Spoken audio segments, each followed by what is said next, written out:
হলো মৌমাছির বাসা। মৌমাছির বাসা করছিল, আর সম্ভবত কোনো কারণবশত মৌমাছি চলে গেছে। সেটা জানি না কি জন্য চলে গেছে। তো ভিতর সাইডে এটা আমি কয়দিন আগেও দেখছি মৌমাছি ছিল, তো আসলে ভাঙতে পারি নাই। অনেক চেষ্টা করছি ভাঙার জন্য, নিরাপত্তার কারণে মৌচাকটা ভাঙি নাই।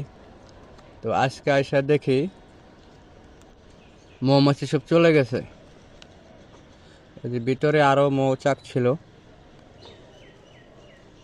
তো দেখা যায় কিনা জানি না, তো চেষ্টা করতেছি দেখানোর জন্য। এখনো কিছু মাছি আছে, যে মাছি দেখা যায়। এই মাছিগুলো গাছের ভিতরে গর্তের মধ্যে থাকে।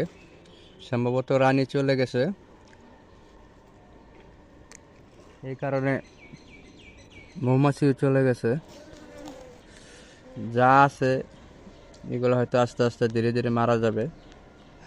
আপনারা দেখতেছেন, এটা আমি কয়েকদিন আগেও ভালো দেখছি।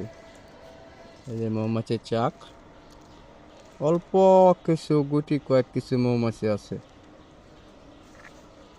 এটা আমি অনেক আগে ভাঙে ফেলাইতাম, মধু সংগ্রহ করতাম, কিন্তু আসলে কিছু নিরাপত্তা জটিলতার কারণে ভাঙতে পারি নাই। এই যে মৌচাক, আর ওই যে ভিতরে কিছু মৌমাছির দেখা যায়, চাকও দেখা যায়। এটা ভাঙতে পারলে অনেক মধু সংগ্রহ করা যাইতো।